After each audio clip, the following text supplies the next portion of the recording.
Imaginez Londres en 1838. La jeune reine Victoria est sur le trône depuis seulement 1 an. Jeune, inexpérimentée, entourée de conseillers, chacun poursuivant ses propres intérêts. Dans les rues de Mayfair, l'odeur du fumier et de la fumée de charbon flotte dans l'air. Le brouillard de la Tamise envahit les ruelles pavées, et dans ce brouillard, derrière de lourdes portes en chêne, derrière des rideaux en velours et en damas écarlate, se déroule une toute autre histoire, celle qu'on ne raconte pas à voix haute. Londres, à cette époque, était une ville à 2 visages.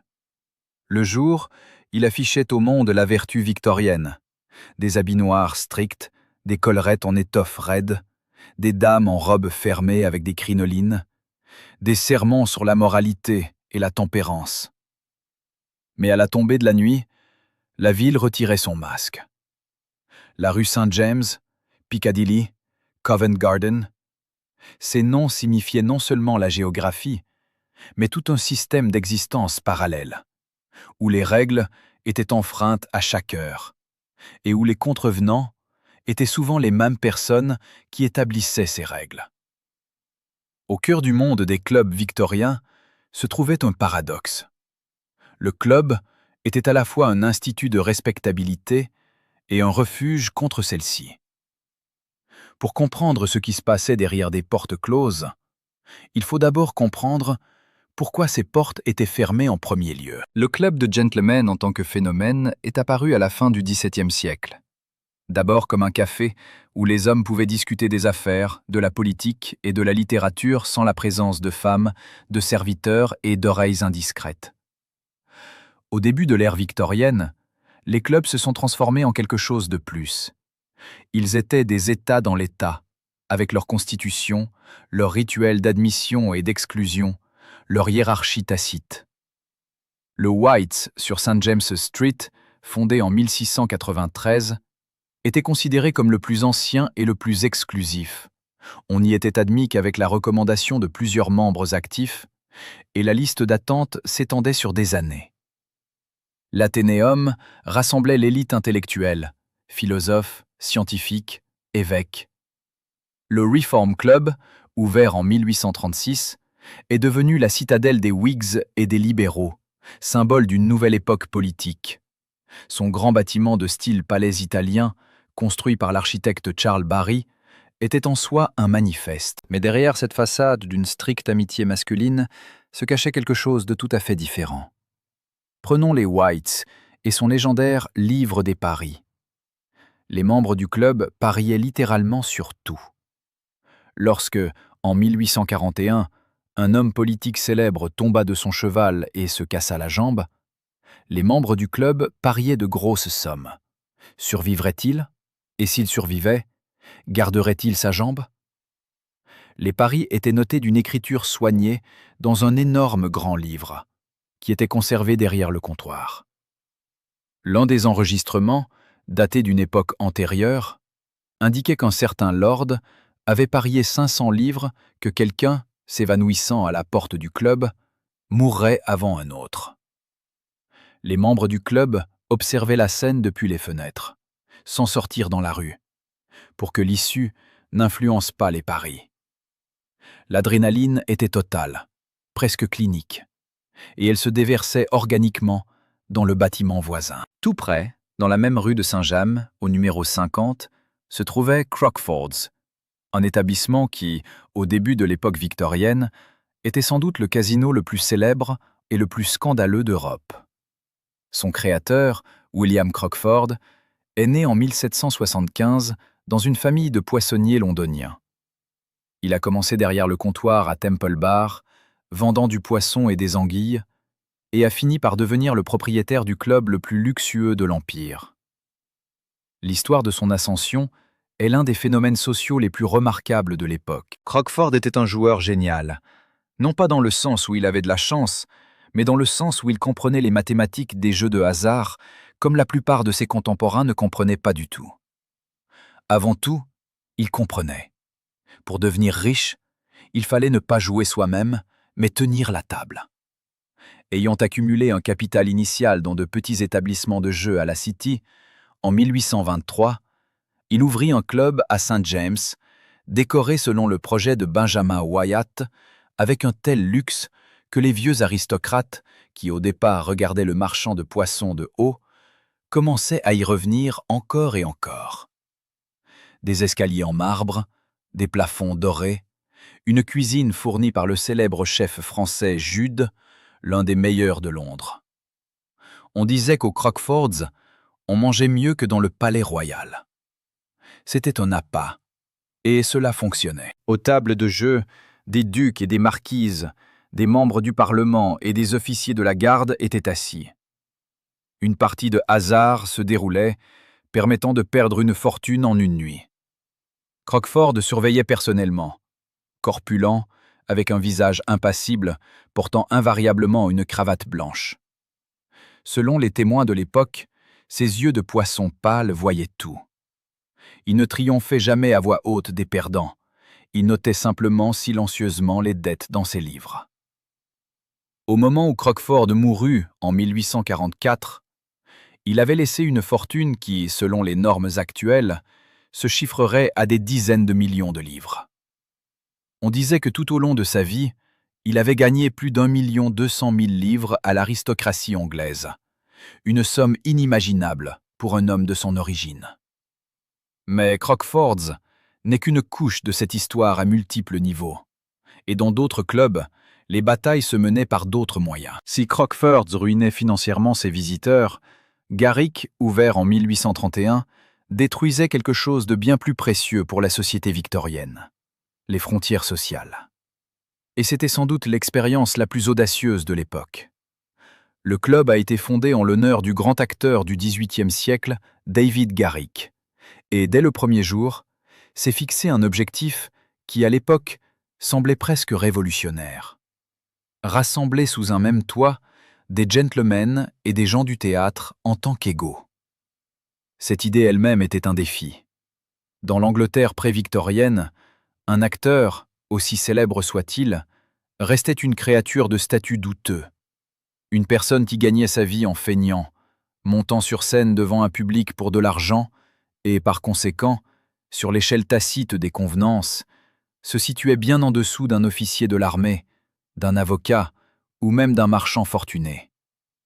Une actrice, quant à elle, suscitait presque automatiquement les soupçons les plus marqués dans la société. Le théâtre en tant qu'art était apprécié, mais les gens du théâtre étaient à peine tolérés. Garrick a lancé un défi direct à cet ordre des choses. Parmi ses premiers membres se trouvaient des aristocrates, des artistes, des écrivains et les acteurs les plus célèbres de son temps. Dans une salle, à la table du dîner, un lord titré pouvait être assis à côté d'un comédien de Drury Lane, et tous deux étaient censés respecter le même étiquette de club. Pas de privilège formel basé sur l'origine.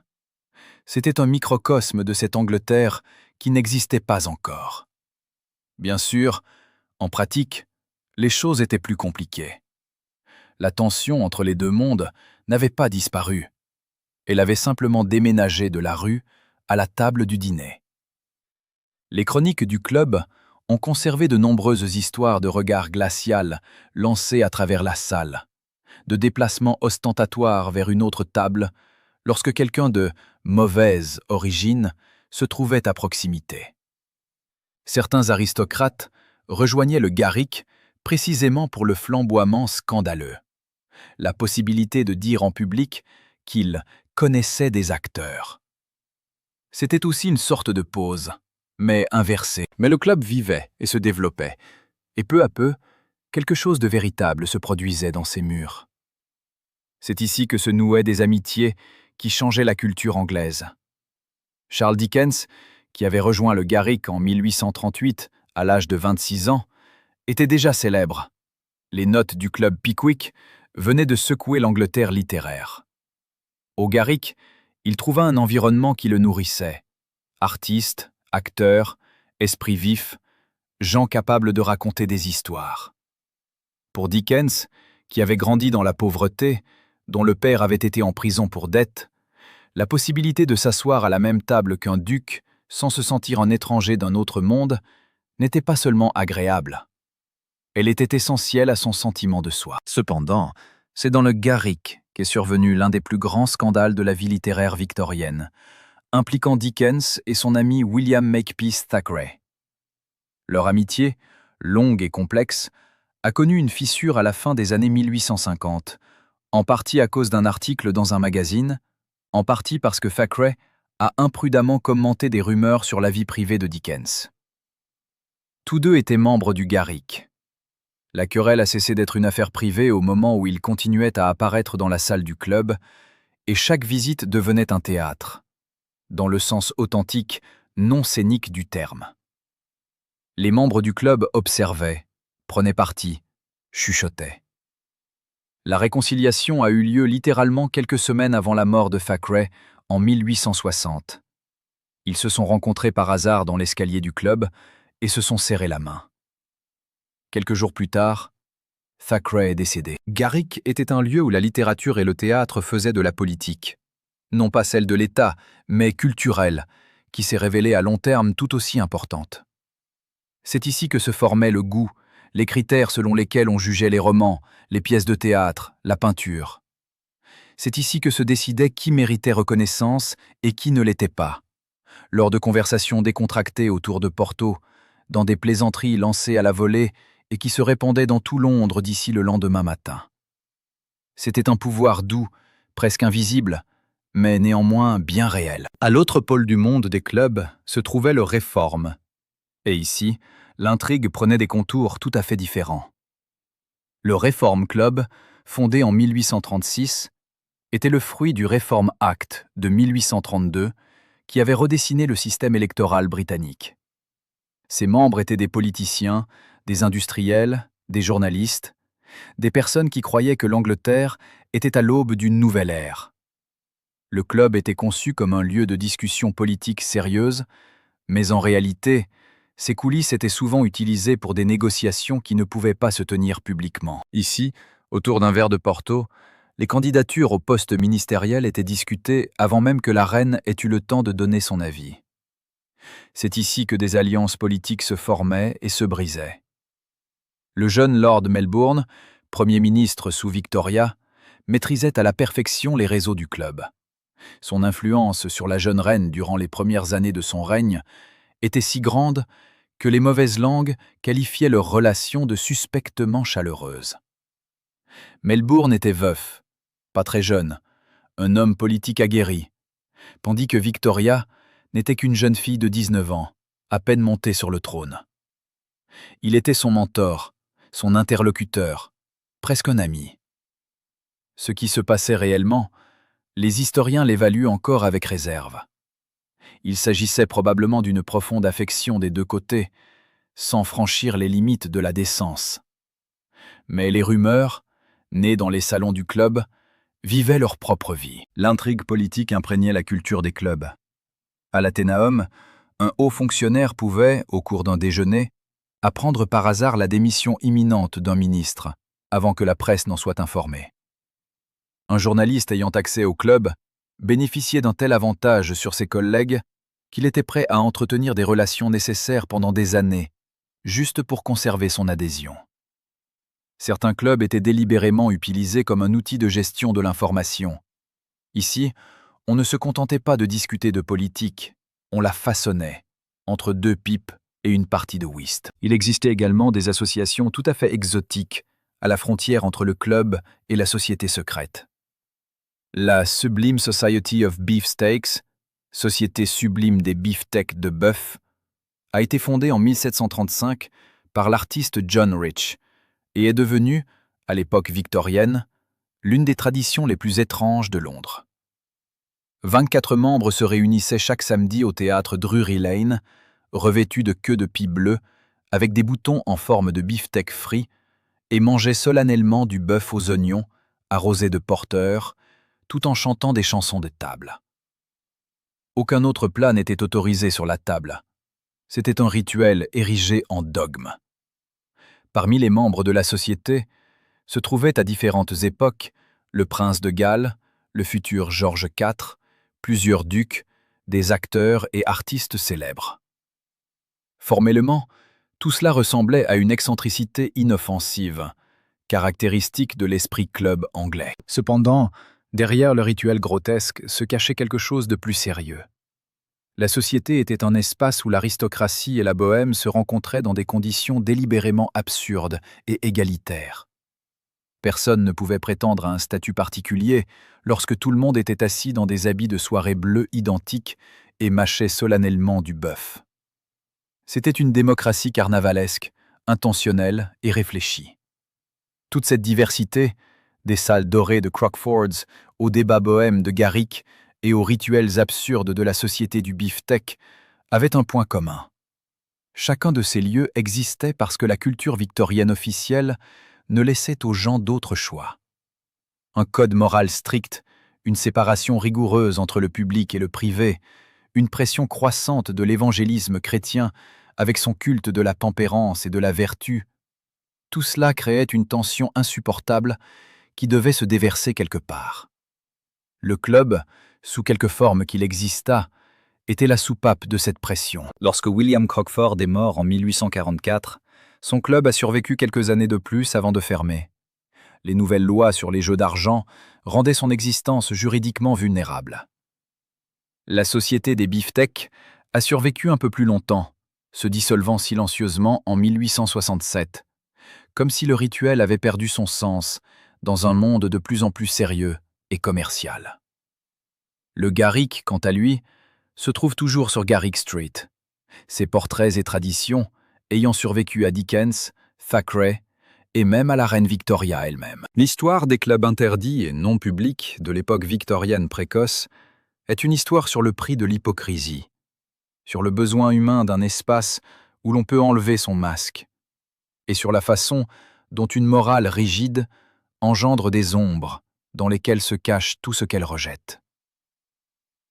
Londres, à cette époque, était une ville où derrière chaque porte d'entrée se cachait une autre porte, sans plaque, sans lumière, ouverte uniquement à ceux qui connaissaient le mot de passe. Certains perdaient derrière cette porte des fortunes, d'autres trouvaient une amitié qui redéfinissait la culture d'une époque entière, d'autres encore mangeaient simplement du bœuf en redingote bleue et oubliaient pendant quelques heures la nécessité d'être ceux que la société exigeait d'eux. Et ce qui se passait derrière des portes closes en dit beaucoup plus sur la nature humaine que n'importe quelle chronique officielle de l'époque.